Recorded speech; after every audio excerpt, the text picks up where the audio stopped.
people that come in here with issues regarding their thigh. And what they're coming in is they're complaining of burning, aching, pain, sometimes numbing in through the thigh. And right here in this kind of like this pocket area, they're complaining of this issue. And sometimes down the lateral part of the thigh right here. So the upper part right in through here, kind of like this pocket area, and down this side part of the thigh. So what's going on with these folks? Well, it's a condition known as Meralgia Paresthetica, and it involves the lateral femoral cutaneous nerve, which exits out the L2, L3 part of the spine, comes down like this, and it goes underneath the inguinal ligament, and it provides sensory innervation to this area. And sometimes on our lifestyle, sometimes we may be a little bit overweight, long periods of standing, long periods of sitting, or just generally, sometimes pregnancy also will cause this issue. And sometimes it's very, very uncomfortable.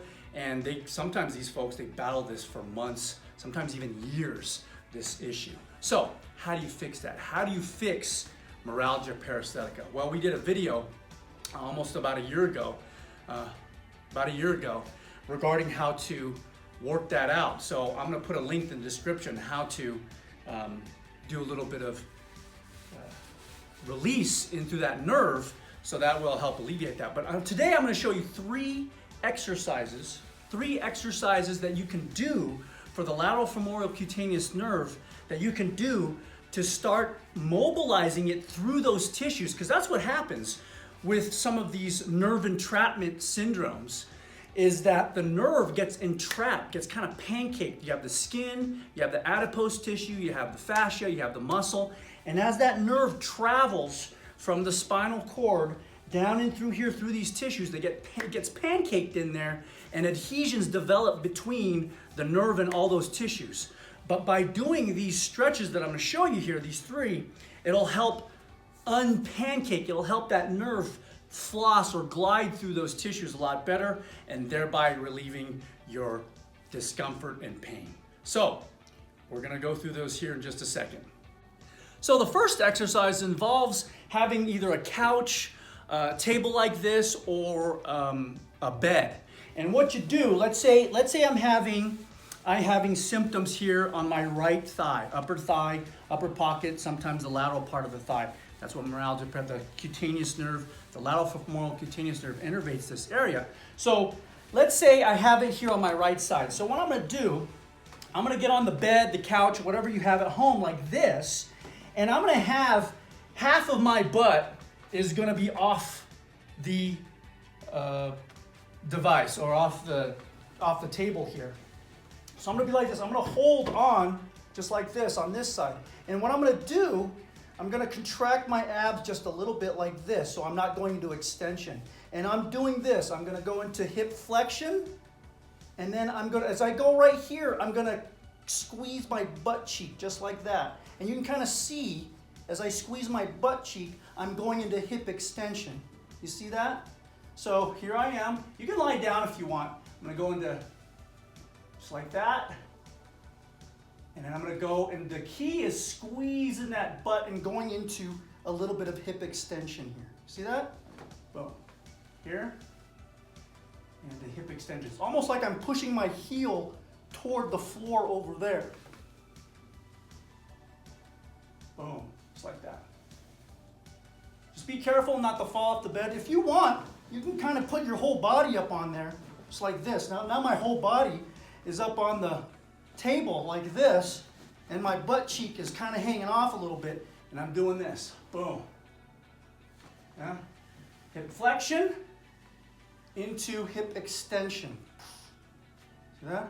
And the key thing is not to hinge in the low back. So I don't want to extend in the low back like this, so I want to engage this. I'm going to have to go into a little bit of posterior pelvic tilt. Do that. And here. Boom. And you want to hold, when you come down like this, you want to hold that for a second or two. 1, 2, up. Boom. 1, 2, squeeze the butt cheek. 1, 2, squeeze the butt cheek. Squeeze the butt cheek, 1, 2, good. Do one set of 15 on there. And the idea behind these exercises, including this one, is you're trying to get that nerve to glide in between those pancake tissues. Since it's entrapped, right? It's an entrapment syndrome. You want to get that nerve to start going through those tissues, thereby decreasing that compression, that entrapment in there, and then the signals from that nerve can do what they're supposed to do, and you get relief of symptoms in through there. So, in just a second here, we're going to go through the second one. All right, now we're going to go into the second one. I don't have any names for these, but the idea, again, like we said before, is you want to get that nerve to start gliding through those entrapped tissues. You're trying to free that entrapment of that nerve. So this one, you can do this in a door jam. I'm in the power rack here. I'm using the pull-up bar, but you can do this in a door jam, so you're reaching up for the door, the top of the door jam. And all you're doing is you're leaning, you're keeping this leg on the floor. So let's pretend I have symptoms on my left side now, right through here, this left side problem. And I want to get this unentrapped here. I want to get the nerve free. I want to free the nerve on this side. So what I'm doing is I'm going to plant my foot this way here. And I'm leaning this way like this. You see that? And I'm freeing up this side like this. And you can even go into a little bit of it. You know, you can contract the butt cheek as you do this. So you're keeping this leg planted. As you lean, you're going to contract that butt cheek. Just like that. And it goes into a little bit of extension. Hip extension. Squeeze. It's very, very subtle. So I'm leaning and squeeze. Just like that. Start straight and then lean. And when you get to end range there, you're going to squeeze the butt cheek.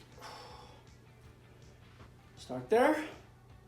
Lean to the side as far as you can go. When you get to that end range, you squeeze the butt cheek like that.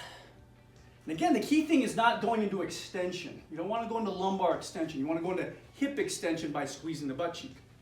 So, again, leaning, get to that end range, squeeze the butt cheek. Come to straight, to the side, squeeze the butt cheek. Just like that.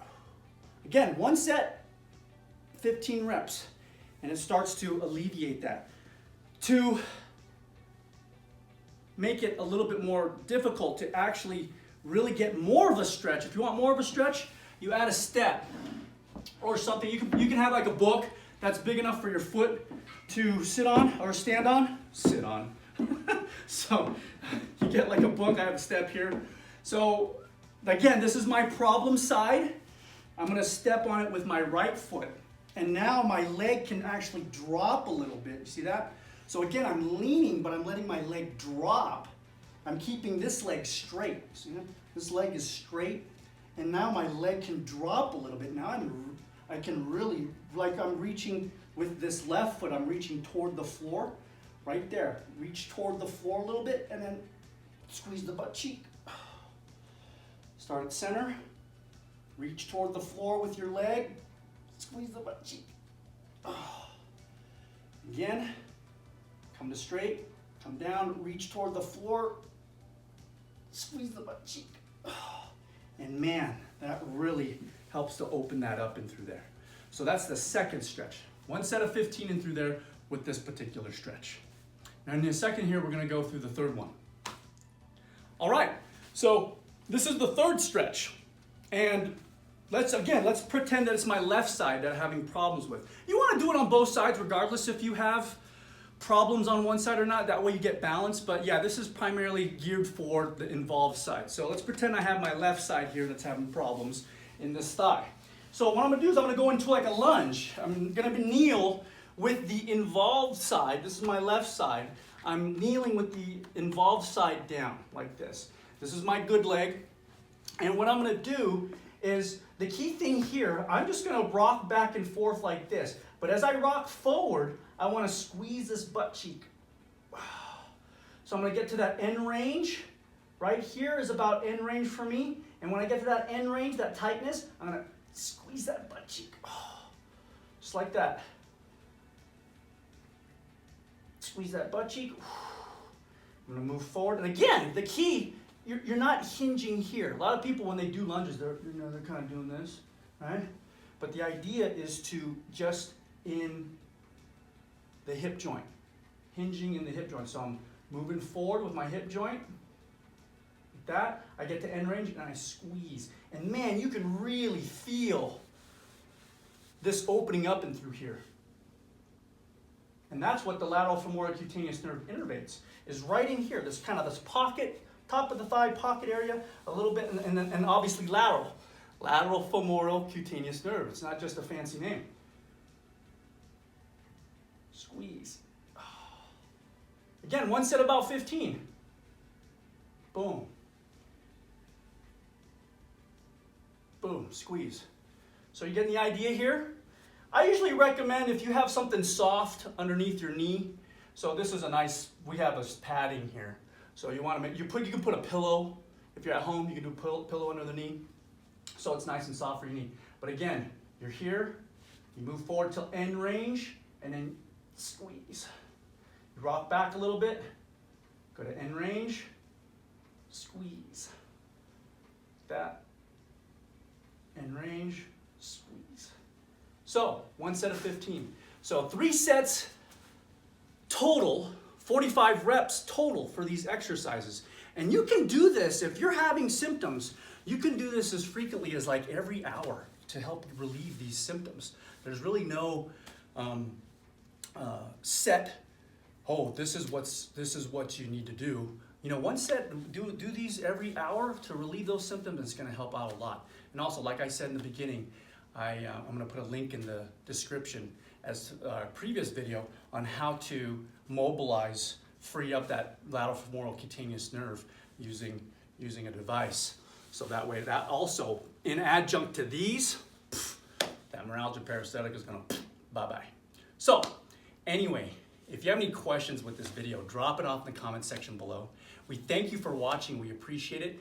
If you're new to this channel, hit subscribe, and when you hit subscribe, make sure you hit that bell notification button, because that'll keep you in the loop with subsequent videos coming here in the near future. That way you can continue to move well. Also, I know you know people who are battling or struggling with pain in the upper thigh or in the thigh in general. Share this with them. They may be suffering from Meralgia Paresthetica, and regardless if they are, these stretches are gonna help them tremendously. And sometimes with these folks, within 1 or 2 sessions of doing their stretches, that Meralgia Paresthetica is gone. So share this with them. Sharing is caring. And also, give us a thumbs up, give us a like. It lets us know you care. Anyway, we thank you for watching. We appreciate it. We'll see you next time. Take care.